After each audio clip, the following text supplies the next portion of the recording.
Mến chào các bạn, hôm nay mình sẽ hướng dẫn các bạn móc một chiếc túi nơ từ sợi cọt đi và sợi dệt. Sự phối hợp giữa hai dòng sợi này tạo ra một siêu phẩm rất đẹp đó các bạn. Chiếc túi nhìn rất là xinh và duyên dáng. Phần thân túi mình móc từ sợi cọt đi nên rất nhanh. Còn phần nơ thì các bạn nhìn vào, các bạn nhầm lẫn là đan, không phải toàn bộ là móc hết nha các bạn.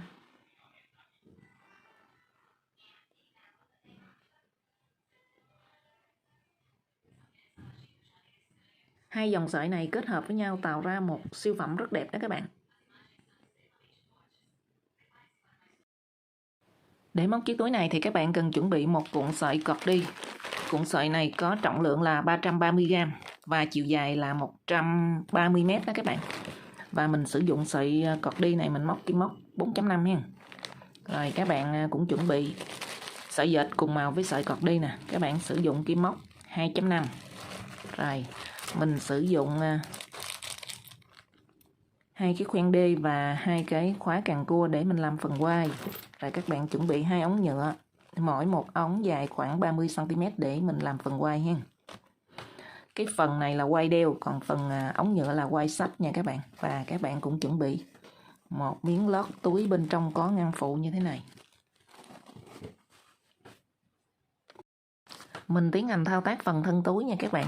Ở cái sợi cọt đi thì các bạn đừng có cắt cái bọc này ra, mà các bạn để y như vậy. Và lúc các bạn mua về là đã có một cái đầu của sợi chỉ lòi ra như thế này nè.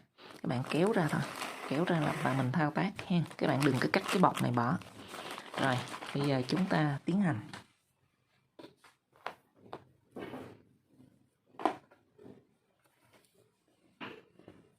Trước tiên các bạn tạo vòng tròn ma thuật nè, sau đó các bạn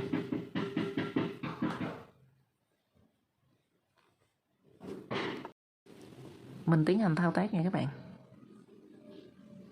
Trước tiên các bạn tạo vòng tròn ma thuật, sau đó các bạn gầy lên 15 bính.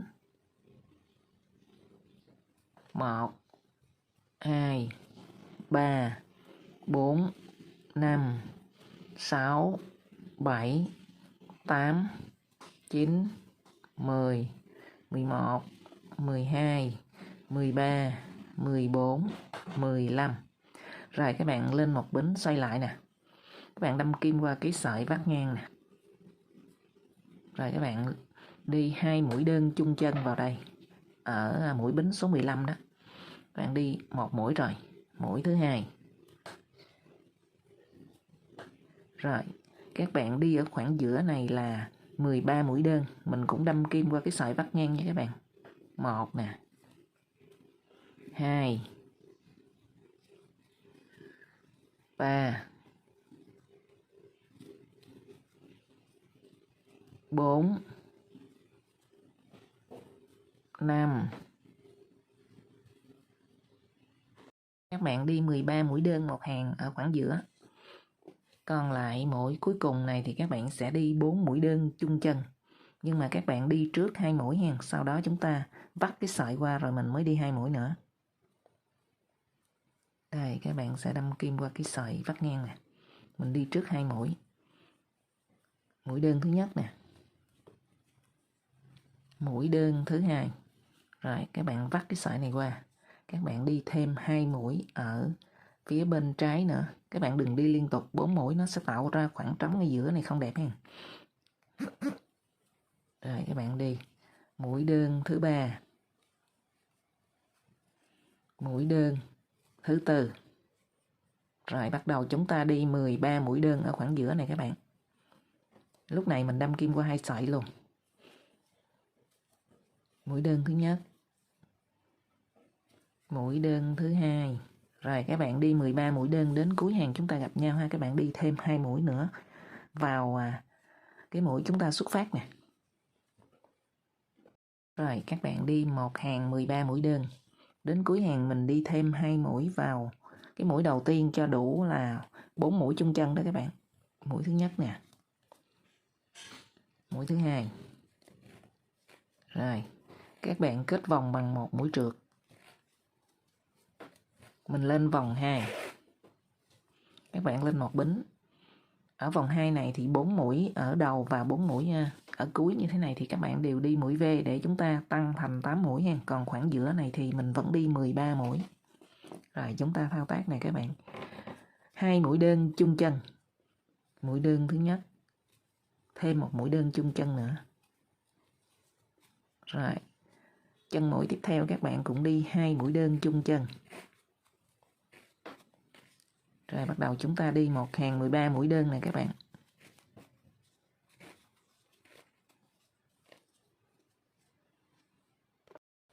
Khi các bạn đi một hàng 13 mũi đơn đến 4 mũi chung chân thì các bạn cũng đi mũi V, 2 mũi đơn chung chân.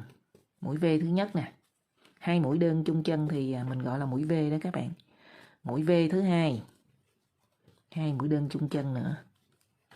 Rồi mũi V thứ ba.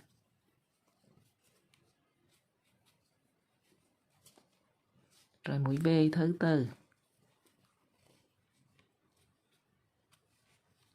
Xong. Các bạn lại đi 13 mũi đơn.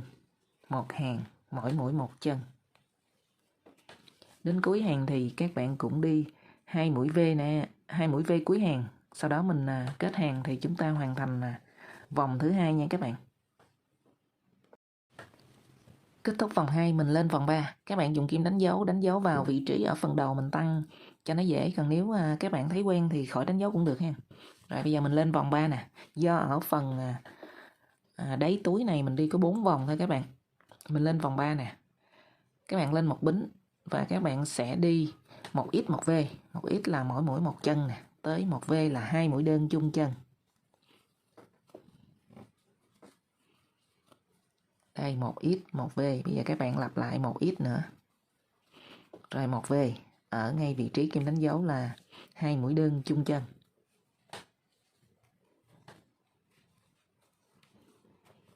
Rồi các bạn đánh dấu trở lại.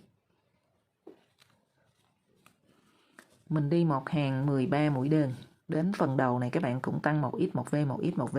Chúng ta lặp lại 4 lần như vậy. Rồi các bạn đi 13 mũi đơn. Đến cuối hàng các bạn cũng lặp lại một ít một V, một ít một V và các bạn kết vòng. Chúng ta hoàn thành vòng thứ 3.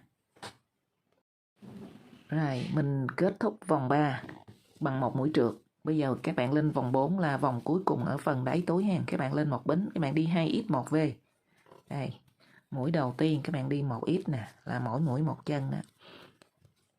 Một ít nữa, rồi tới mũi V, 2 mũi đơn chung chân. Ít là mỗi mũi một chân. Rồi chúng ta lặp lại 2x một V nữa. Một ít nè. 2 ít. Rồi các bạn gỡ kim đánh dấu ra và mình không cần đánh dấu nữa do mình đã kết thúc cái phần đáy túi rồi. Các bạn sẽ đi là mũi V nè. 2 mũi đơn chung chân.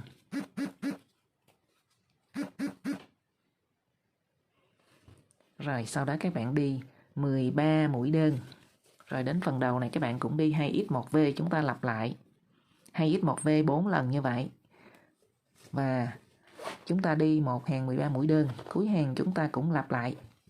Rồi mình thao tác đến cuối vòng rồi kết vòng chúng ta gặp nhau nha các bạn, để mình lên phần thân. Rồi sau khi các bạn đi 4 vòng của phần đáy túi, bây giờ bắt đầu mình lên phần thân túi. Thì hàng đầu tiên của phần thân túi thì các bạn đi như thế này. Chúng ta đâm kim vào một sợi thôi để cho phần đáy túi nó được vững hơn á các bạn. Các bạn lên một bính nè. Cái phần này các bạn để như vậy nè. Đó, nên mình đâm kim qua một sợi thôi. Đây, các bạn cũng đi. Lúc này chúng ta không tăng nữa, bắt đầu các bạn lên phần thân là có bao nhiêu mũi thì các bạn đi bấy nhiêu ha. Để tính xem lên phần thân là bao nhiêu mũi. 4 nè, 8, 12, 16 thì hai đầu là 32. 32 với lại mỗi bên 13 là 26 nữa. 32 với lại 26 là 58 mũi đó các bạn. Có nghĩa là xung quanh phần thân túi các bạn đi tổng cộng là 58 mũi. Rồi sau khi các bạn đi hàng đầu tiên của phần thân là các bạn đâm kim vào một sợi, thì bắt đầu lên hàng thứ hai các bạn đâm kim vào 2 sợi bình thường. Do chúng ta đi hàng đầu tiên như vậy để cho cái phần đáy túi và thân túi nó được đứng lên đó các bạn. Đó, nó như vậy nè. Rồi bây giờ mình kết vòng, các bạn đâm kim qua chân mũi đầu tiên, kéo chỉ trượt qua lên một bính. Bắt đầu mình đi hàng thứ hai, các bạn đâm kim qua 2 sợi. Chỉ có hàng đầu tiên của phần thân là các bạn đâm kim qua một sợi thôi, còn lại chúng ta đều đâm kim.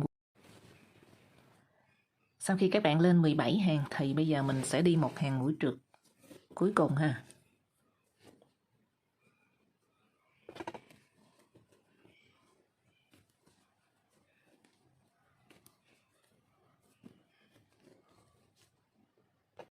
Rồi bây giờ mình đi phần quay nha các bạn.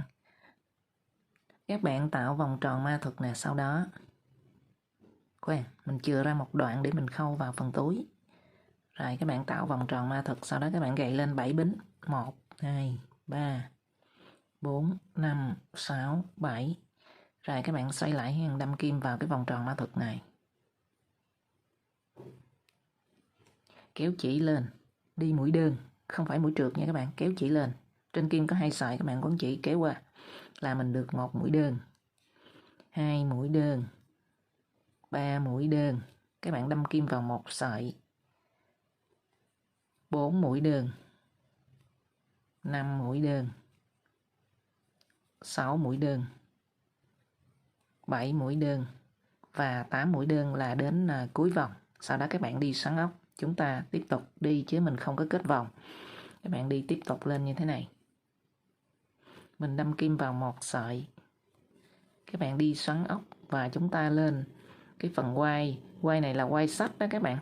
Thì các bạn lên độ dài khoảng 30 cm nha. Và các bạn sẽ thao tác 2 sợi như vậy. Các bạn đi xoắn ốc.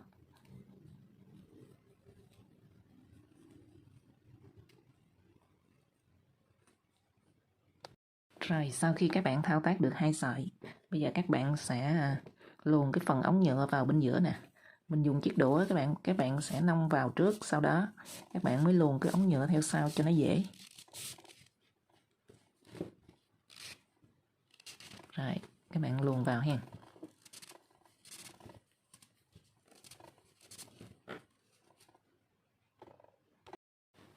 Sau khi các bạn đi một hàng mũi trượt xong thì các bạn khâu 2 khoen đê vào hai bên này ha. Các bạn khâu trước đi rồi mình khâu phần quai. Và tiếp theo là các bạn mới đưa phần lót túi vào. Rồi bây giờ chúng ta đưa cái phần khoen đê vào trước.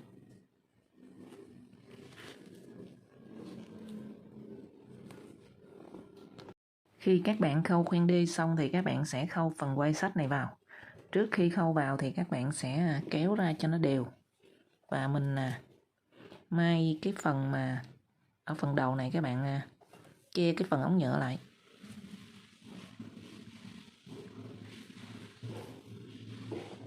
Sau đó các bạn sẽ may vào. Các bạn khâu vào phần túi nha. Sau khi khâu phần quai xong các bạn mới lồng cái lót túi vào. Và mình khâu cái lót túi lại, che luôn cái phần khoen đê luôn nha các bạn. Đây, các bạn che cái phần khoen đê lại luôn.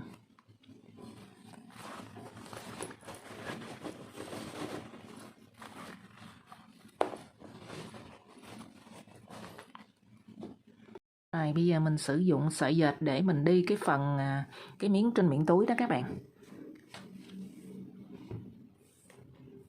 Trước tiên các bạn tạo vòng tròn ma thuật nè, sau đó các bạn gậy lên 120 bính nè. 1, 2, 3, 4, 5.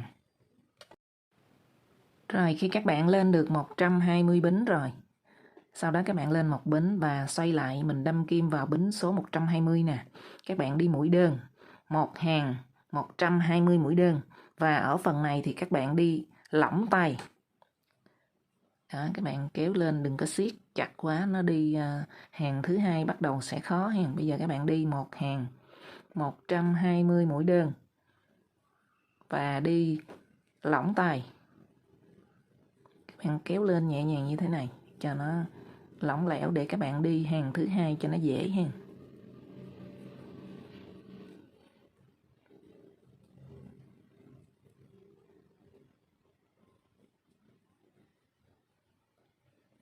Rồi chúng ta thao tác đến cuối hàng thì mình sẽ có 120 mũi đơn ha. Rồi chúng ta gặp nhau. Rồi khi các bạn lên 120 bính rồi, bây giờ mình kết vòng. Các bạn vuốt thẳng ra cho nó theo chiều hết, rồi các bạn sẽ kết vòng.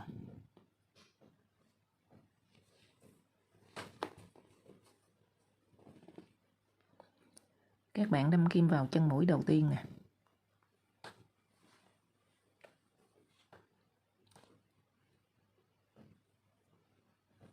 Kéo chỉ trượt qua. Lên một bính. Rồi bắt đầu các bạn đâm kim vào cái sợi vắt ngang phía bên trong nè. Gọi là đi mũi cạnh trong á các bạn. Các bạn đi mũi đơn y như vậy, nhưng mình đâm kim vào cái sợi vắt ngang bên trong.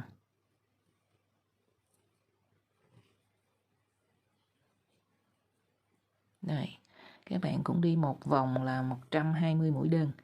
Và các bạn nhớ ở cái phần mình đi mũi cạnh trong này là các bạn đi lỏng tay. Các bạn đi chặt tay thì nó rất là khó, rất khó thao tác ha. Đây, các bạn đâm kim vào cạnh bên trong nè. Đó.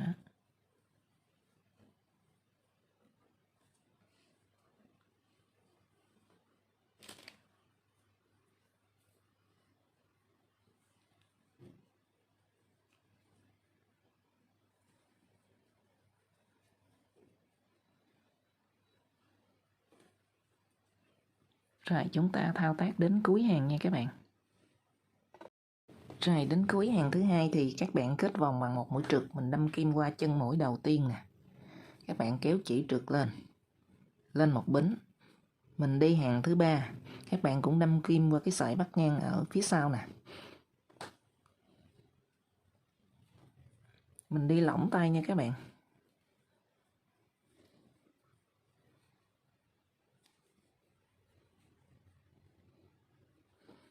Rồi tương tự như vậy, bây giờ các bạn đi đến cuối hàng mình cũng kết vòng bằng một mũi trượt. Sau đó các bạn lên hàng thứ tư, thứ năm, thứ sáu các bạn lên đổ 18 hàng. Mình cũng đâm kim qua cái sợi vắt ngang phía bên trong này các bạn.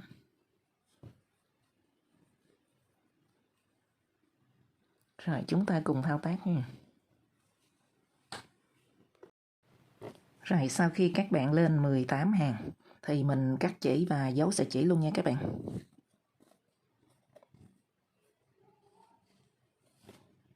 Bây giờ mình sẽ đi cái phần ở bên dưới của chiếc nơ á.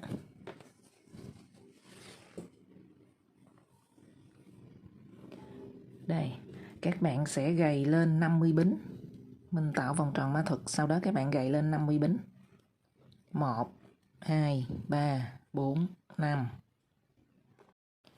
Được 50 bính, các bạn quay lại là mình lên một bính và đâm kim vào mũi bính số 50 đó. Các bạn đi ngược lại, chúng ta sẽ đi một hàng 50 mũi đơn. Rồi chúng ta thao tác đến cuối hàng nha các bạn. Khi các bạn đi một hàng 50 mũi đơn rồi, bây giờ mình lên một bính xoay lại, các bạn đi hàng thứ hai. Mình cũng đi một hàng 50 mũi đơn nữa nha các bạn.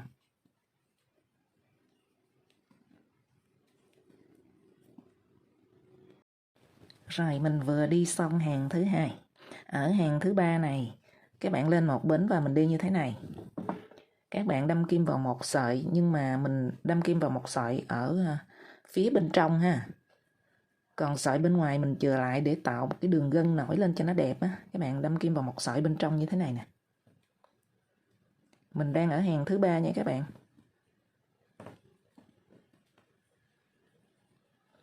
Các bạn đi như vậy nè. Mình xoay lại nè. Nó có cái đường chừa lại một đường như thế này nè. Rồi bây giờ chúng ta đi đến cuối hàng nha các bạn. Rồi chúng ta vừa đi xong hàng thứ ba. Đây các bạn đi xong thì một cái đường chỉ nổi lên như thế này nè. Đó. Rồi đến hàng thứ tư. các bạn cũng lên một bính và xoay lại, mình đâm kim qua 2 sợi. Các bạn đi hàng thứ hai giống như ý hàng thứ tư, giống hệt hàng thứ hai, mình đâm kim qua 2 sợi và các bạn cũng đi một hàng 50 mũi đơn. Và bây giờ mình lặp lại nè các bạn. Hàng chẵn là các bạn đi đâm kim qua 2 sợi, hàng lẻ là các bạn đâm kim qua một sợi mà một sợi ở bên trong á, một sợi hướng về cái phía mình á, là sẽ nổi lên cái đường như thế này nè. Đó, bây giờ mình thao tác đến 20 hàng thì hàng chẵn là các bạn đâm kim qua 2 sợi, hàng lẻ các bạn đâm kim qua một sợi mà một sợi phía bên trong mình ha. Bây giờ mình thao tác đến đủ 20 hàng mình gặp nhau nha các bạn. Rồi sau khi các bạn lên 20 hàng, bây giờ mình sẽ đi một cái sợi để mình kết hai cái phần này lại đó các bạn. Đây.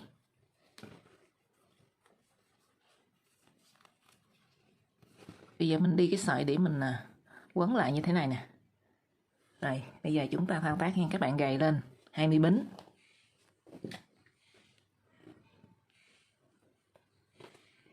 Các bạn tạo vòng tròn ma thuật gầy lên 20 bính và các bạn đi 4 hàng như vậy, mỗi một hàng là 20 mũi đơn. Rồi sau khi các bạn đi 4 hàng, mỗi một hàng 20 mũi đơn, bây giờ mình sẽ làm cái phần nơ trước nha các bạn. Các bạn sẽ để cái phần mà móng nối nè, các bạn gấp lại như thế này. Rồi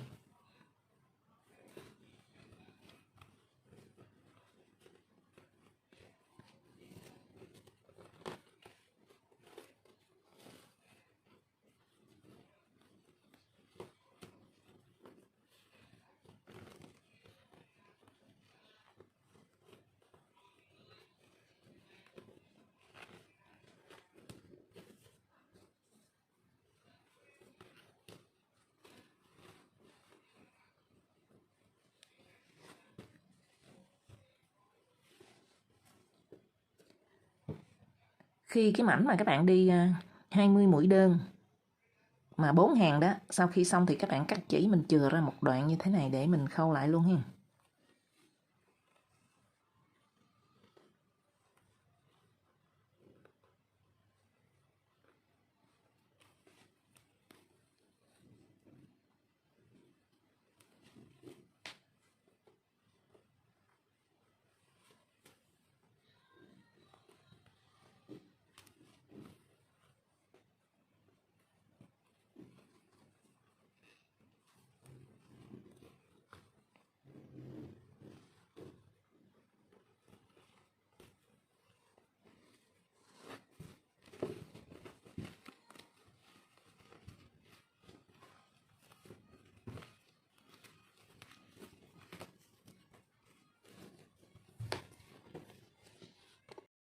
Rồi bây giờ các bạn sẽ lồng phần túi và nơ vào nhau ha.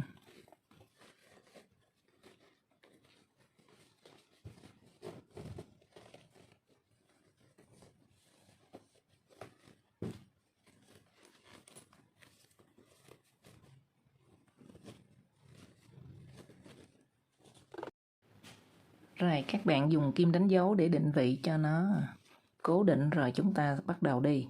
Các bạn đi một hàng mũi trượt. Các bạn chừa cái khoảng này lại, mình không đi nè. Bắt đầu từ vị trí này các bạn đi vòng hết qua đến cái kim đánh dấu màu xanh là khoảng này, các bạn chừa lại nè. Mình bắt đầu đi từ kim đánh dấu này. Thì cái sợi dệt và sợi cọt đi là hai sợi này nó chênh lệch về cái đường kính, nên không có phải chúng ta đi mỗi mũi là chúng ta khớp nhau. Thì các bạn sẽ kéo cái sợi qua ngay vị trí nào thì các bạn sẽ trượt qua thôi. Đây, các bạn kéo sợi qua ha. Ở phần đầu này các bạn buộc chặt lại đi.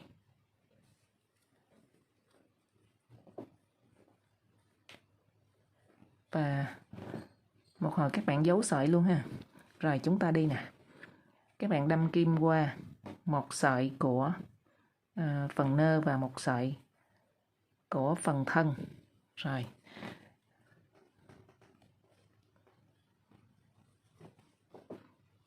Rồi sau đó các bạn cứ gióng thẳng qua, thì giả sử có một mũi ở ngoài nhưng mà ở bên trong là sợi cọt đi nó to, các bạn có thể đi 2 mũi nha.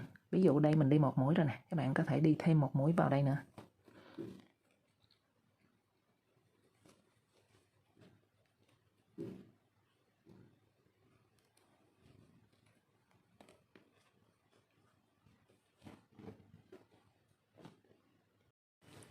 Rồi các bạn đã làm xong phần túi rồi. Bây giờ các bạn làm cái phần quai để mình đeo ha. Quai để mình gắn vào hai cái khoen đê hai bên nè.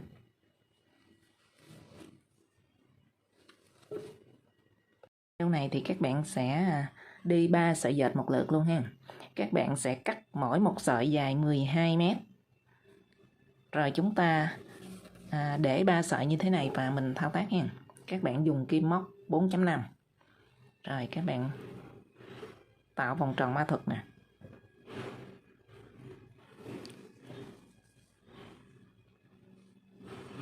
Rồi các bạn lên một bính. Sau đó xoay lại, các bạn đâm kim vào cái vòng tròn ma thuật, các bạn kéo lên. Kéo qua cái vòng tròn ma thuật này thôi. Còn lại trên kim 2 sợi nha các bạn. Đây. 1 sợi nè, 2 sợi nè. Sau đó các bạn quấn chỉ kéo hết qua. Rồi xoay lại. Ở cái phần sợi vắt ngang này các bạn đâm kim qua 1 sợi mũi đầu tiên. Kéo lên. Trên kim có 2 sợi, các bạn quấn chỉ kéo hết qua.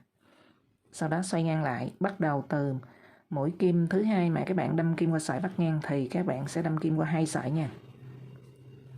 Rồi, kéo qua. Lúc này trên kim có 2 sợi, các bạn quấn chỉ kéo hết qua. Xoay ngang lại, các bạn cũng làm y như vậy, đâm kim qua 2 sợi.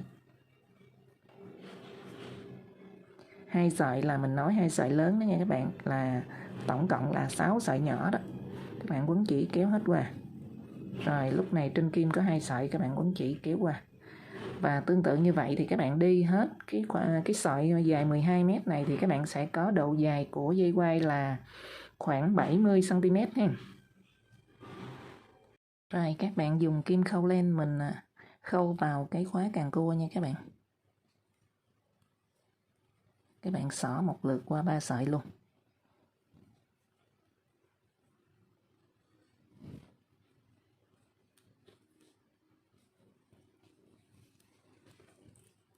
Rồi các bạn lòn vào và mình kết vào cái phần quai này mấy vòng nha các bạn, khoảng 3 vòng đi cho nó chặt.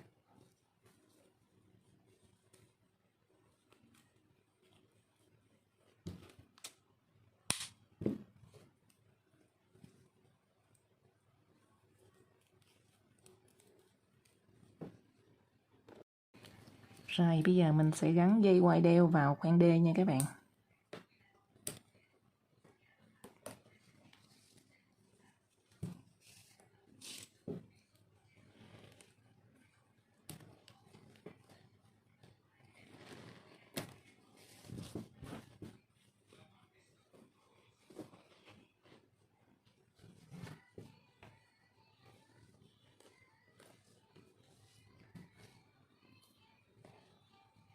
Như vậy là mình đã hướng dẫn xong phần móc chiếc túi nơ rất xinh đó các bạn. Các bạn hãy nhanh tay chọn màu chỉ mà mình yêu thích để thao tác một em túi bổ sung vào bộ sưu tập túi của mình nhé. Mình chúc các bạn móc thành công. Cảm ơn các bạn đã xem video.